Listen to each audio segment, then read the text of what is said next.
Nation against nation, brother against brother. Good evening and welcome to Deliverance Church Langata. This is the Biblical Perspective program. And with me today is a continuing conversation on the state of economy, the issue of taxes, is Gerard Mwangi. Yes. Waterfall. Ole Waterfall. Ole Waterfall. Thank you very much. Yes. Wow, very Yes. good, very Yes, good. yes. Now, in the last conversation, we were trying to ask ourselves some questions. Yeah. President William Ruto's administration has proposed to increase the excise on mobile money transfer fees from 12% to 15%, Yeah. setting the stage for a review of M-Pesa transfer fees. Yeah.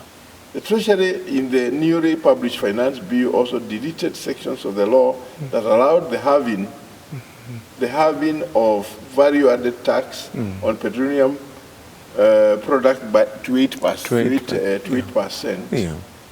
I don't know why they deleted that. Yeah. This means that the cost of petrol and diesel could increase by 13 shillings and 20 cents and 10.50 a liter based on the current prices.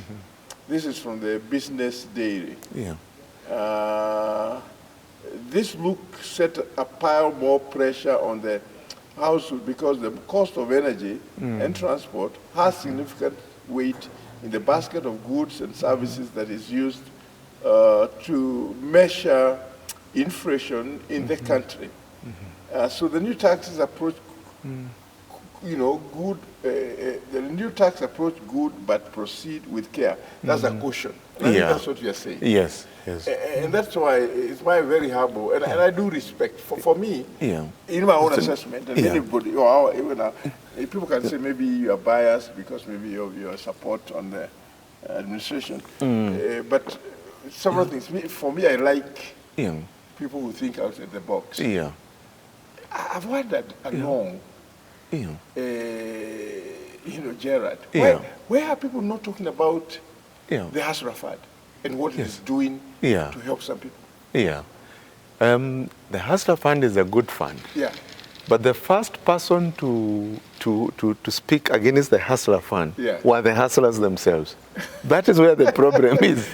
Yeah. When they spoke of the access and the 500 and the way it was being repaid, that was the beginning of the problem. Yeah. Because they thought it is a fund that will be charged at a very low rate, and the duration of repayment would be significantly better than when you go to a normal place. You know what he was trying to deal with? Yes. Yeah. And by our standards, it's better. Yes. There are people who really have been exploiting people. Yes. Shylocks. Yes, the Shylocks. Yes. The Hasra was going to deal with the Shylocks. Yes, yes. Because then the other thing, the fact that everything was being processed online. Yeah. In that there's not money that anybody would handle. Yes. I think it was very, very important. Yeah. And that becomes a very, very, very critical aspect. Yeah.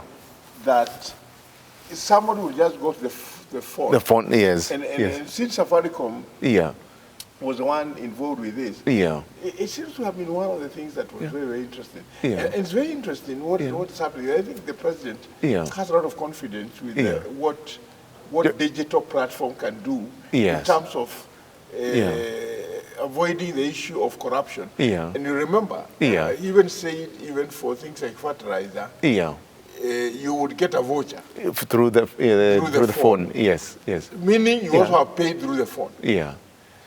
And I think I had an opportunity to listen to the president when he visited KRA to file his returns. Yeah. And then he had a meeting with KRA officials. Yeah. And,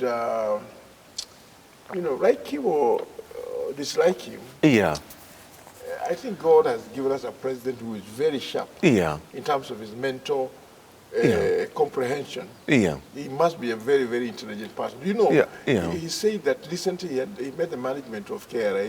Yes. And he was telling them, the betting company, how come, and actually he told them, no. Yes. The reason you don't want everything to to be digitized. Yes. Because some of you Yeah. are conniving and you are compromising government tax Yeah. so that you are paid something by the side. Yeah. Do you understand? Yes. And he said, listen, Yeah. this will not happen. Yeah. And I think Yeah. for the first time, I had a president Yeah. who is telling people, let us be honest to each other. Yeah. Things cannot remain the same. The same, yes. Do you understand?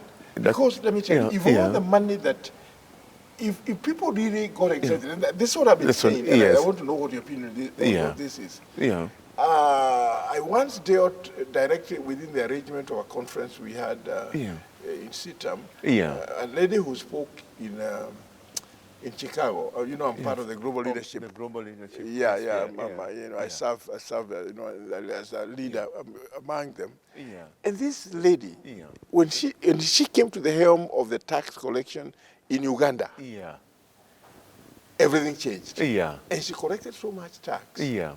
Until Museveni was very excited. Good, excited, yes. You understand? Yes. In fact, it's like Museveni was feeling bad when time came that she had to She had to leave. But she had to completely overhaul the tax. The entire system. Yeah, the entire system when she got there.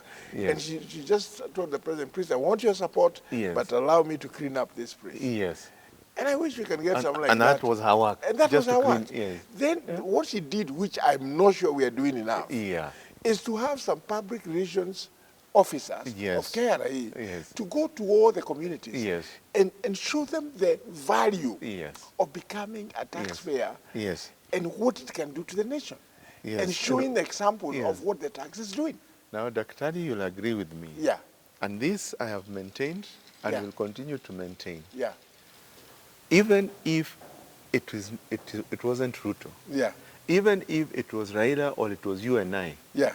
We would still run into the same problems. Why? Yeah. You have brought out a very good practical thing that has happened. Yeah. That lady realized that as I clean up the system, so fix the system, I must also fix the minds of the people. Yes. Because there's no point of me doing something in that corner and this corner has no idea what is happening. Yeah. So you must go and let people know, I will be coming to do something. I will be coming to clean up the system. Why do you want to clean up the system? Because the system is broken. Yeah. Where is it broken? It is broken in this point and this point. Who broke the system? Yeah. It was broken by so and so. Why did they break it? Because they wanted to take advantage. Ah, good. Now I'm also educated as a citizen. What do you want from us as a citizen? I want your support. Why? Because they'll come back to you and convince you that I'm the one causing you the pain. Yes. But it is them who have caused you the pain for the last 30, 40 years because they have never told you the truth that your money never gets where you expect it. Yes. Now that is called civic education or it is called creating awareness. Yes. If you do that and you do it regularly, you are now changing the mindset of people. Why Kenya is going through the same pain is whenever you enter into these offices, we always have different systems being put up. Why must we put up different systems, Daktari? Kenya is the same one. If you clean up the system will also be cleaning up who enters.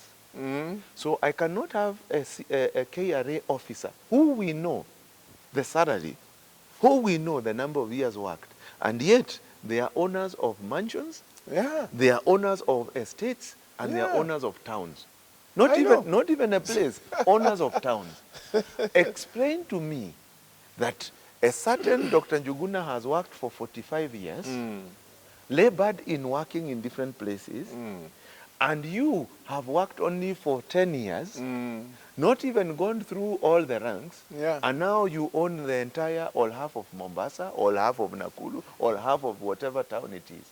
How is that? I agree. I totally agree with you. I think in my view,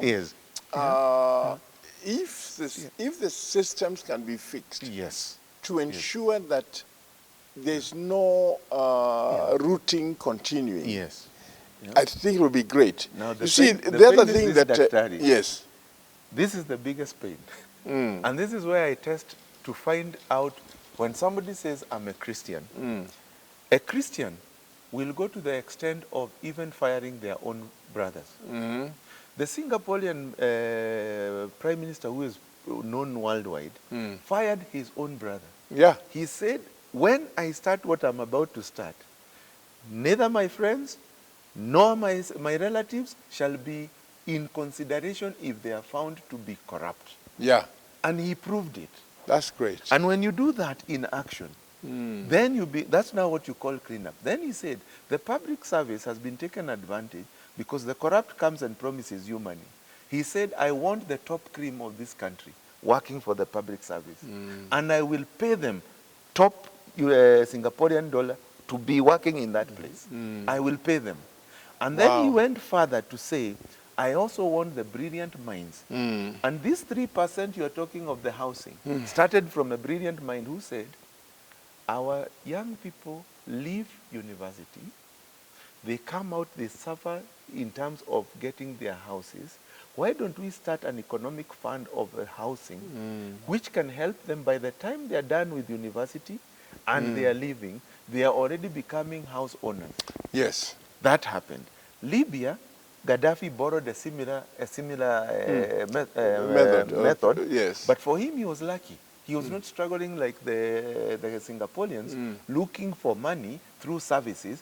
He just goes to the oil money, sells my oil, but he did good. He makes sure you have water. He makes sure you have a house. He makes sure you have food. He was even making Libya green. Wow. Yes. Oh, that's amazing. Yes. So anyways, last year marked the first time in a decade the real wages adjusted for inflation have contracted for 3 consecutive years. Contracted for the 3 consecutive years. Pointing to a tough environment in which workers' salaries have not kept pace with a spike in prices of basic commodities. Yes. So inflation wiped out the 5.6% salary increase offered to private sector workers last year. The workers' pay slip will shrink further as the Treasury seeks to deduct 3% of all employees' basic salaries towards a National Housing Development Fund to support the ownership of affordable homes. This comes on the top of increased monthly contributions to the National Social Security Fund, NSSF, and the National Hospital Insurance Fund, further shrinking the workers' takeaway pay. The monthly NSSF contribution increased more than 4-fold to 1,080 a month from 200 shillings. Just 200. Now in February. And while NHIF, that's the National Hospital Insurance Fund, will pay 2.75% of their salaries from the current maximum of 1,700. So those comparisons are, when you talk about after NSSF, National Housing and Housing Fund levy, they have given a comparison. In a salary of 25,000, in the old, you would have paid 21,994, which is almost 22 shillings. If you earn 25,000. And then in the new now, you instead of receiving 25, you only receive 20,527. Okay. Do you understand? From the 25,000. Yeah, before. You receive 20. Before. Even when you have before the tax, this changes. You would take away 21,994 from your 25,000. From the 25,000. So but in the new one now, you would take away 20,527. So 5,000. So 4,000, almost 4. Let's call it 4,500 is gone. If you earn a salary of 50, you will. In the old, you would be taking away 41,457. But now you would take away 39,166. If you are paid 100,000, you would. In the old, you would take away 76,032. But now in the new, you're left with 74. And another 2,000 is gone. It's gone. Then if you earn 300,000, in the old, you would take away 216. Yeah. Because now you have all these. The last I think two is when now your tax has gone up. They have removed the to 30%. They're removing the HIF and NSSF. So you will be taking away, instead of 300,000, you would take away 211. 569. And that's quite a substantive. From 300. From 300, that's quite substantive. Yes. That's very, you know. Yes. Then listen to this. 70,000. Yes. If somebody is earning 600 and above, before you would be taking home 426,552. In the new arrangement, you will take away 405,000. Because remember now that is 35%. Even these other ones, you know, of course, it has changed. So families are feeling the squeeze. Listen, families are feeling the squeeze across Kenya, where rocketing food and fuel prices have propelled the rate of inflation above the government-preferred cap of 7.5 since June last year. Listen, since June last year. So this happened even before before the new administration came up. These are the realities. I want to comment on the following. Yes. The facts are that the Ruto government inherited an economy that was already almost unmanageable. It was feeling the heat. Yeah, very serious heat. That is very correct. And I would want to use the analogy of boxing. I'll come back. Analogy of boxing. So they entered into the government. And this is what they found. And it is fair to say that they did not find a bed of roses. That is fair to say. Now, why I've used the analogy of boxing is when you remember there were people called Mike Tyson and Holyfield. Let me use Mike Tyson because he was known better. If I decided I was going to fight Mike Tyson, it would be publicized and I would be preparing myself. So I knew where I was going. And anybody who would follow Mike Tyson would know that he's very vicious. So if you enter that ring, there are two things you would celebrate. I might throw him and win a lot of money. But because of where he is and who he is, there's a high chance he might throw me. Where am I driving with this? Is to say, President Ruto, with all his team and entourage, also knew where they are coming in. And I always say this to individuals. When you are going to a place, you must give role scenarios. What I feel they have failed to have done, they did not have enough role scenarios of when we enter and we do not find everything in order. But mainly the advisors are focused on when we enter, what we will be doing for ourselves in those positions that we have been offered, and what I can do individually. Instead of saying, how do we sit as a team and look at the worst case scenario? And this is why I like scenario, playing of role scenarios, is you say, now that we have entered, as President Ruto, I want you to demonstrate to me the worst case scenario. Inflation is very high. We have entered a recession. It might be heading into a depression. How am I getting my people out of this quagmire? So then they show him, this is what we are doing. What is the cost of doing that on my citizens? Because I was brought into this office on behalf of Kenyans. So what is the pain point for these Kenyans? And once you see them, then you have to look for a set of different advisors and say, this is the pain I'm looking at. How do I address it without it being too costly for the country and be able to pull it out of this economic recession? So that seems not to be taking place, or if it is taking place, it might not be with the right individuals. The other thing is, of course, being in political competition with your adversaries, Raila will not be sitting giving him a very easy time because he too wanted the seat. The other problem that they have created is they are fighting the former president. And the former president has been very quiet for a while. Now I have seen, and this was a prediction I made, and I usually do this, Daktari, from when we were in school. I like telling people stories that they can be able to connect with. When you are in school, You remember, I keep saying there were people who seemed to be stronger in our classes than others. And what would happen is, if they were strong and they were good, people would walk with them and would consult them. If they were strong and they were the bullies, people would go to a corner and decide, how do we deal with that person? So they will all gang up. Now, if there came a new stronger bully in the school, then what would happen is people would say, now, our biggest problem might not be that one, it is the new one.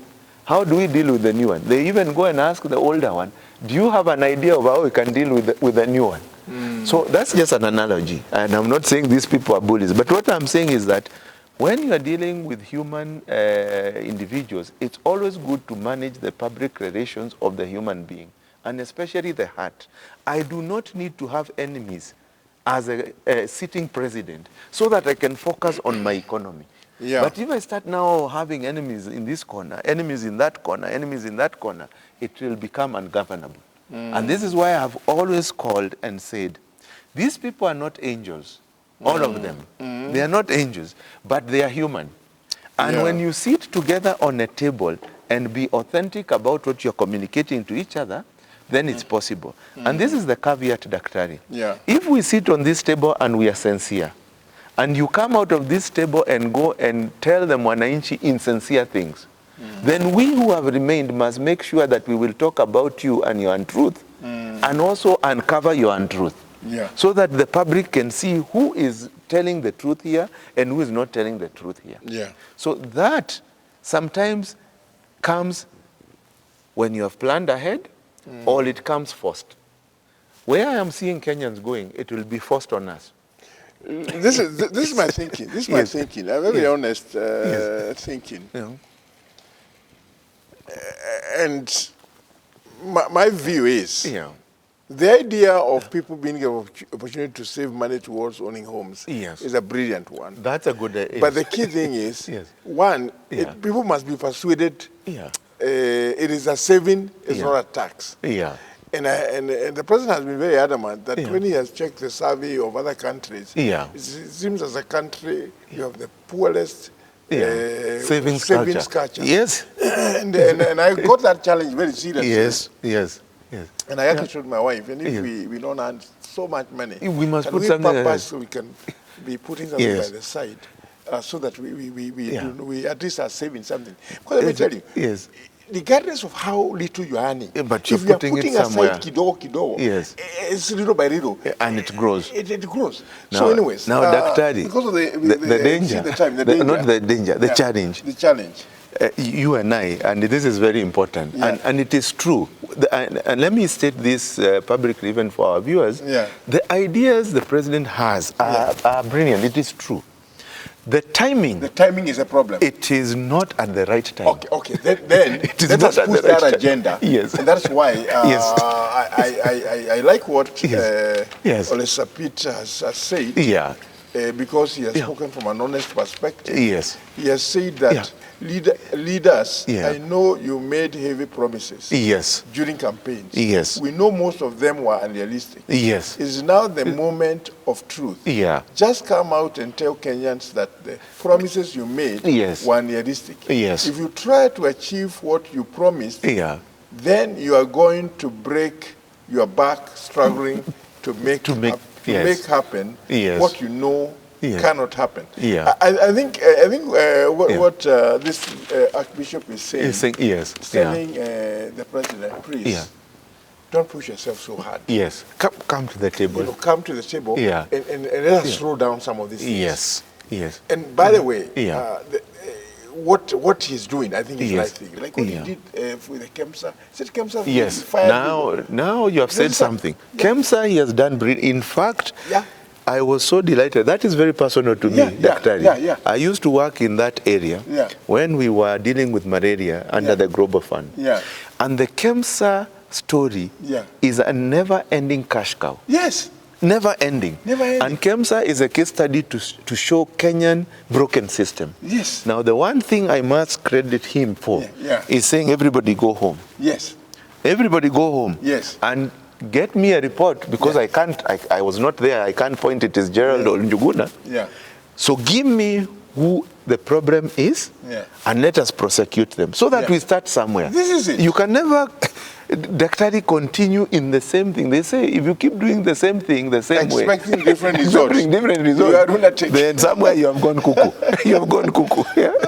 Yes. Anyways, as we close, because we are running out of time, let me bring a biblical perspective. Yes. Romans chapter 14, 19 says, let us therefore make every effort to do what leads to peace and to mutual edification. Now to the Kenyan people, I'm saying, let us make every effort to do that which will lead to peace. And then in this regard, we appeal to everybody.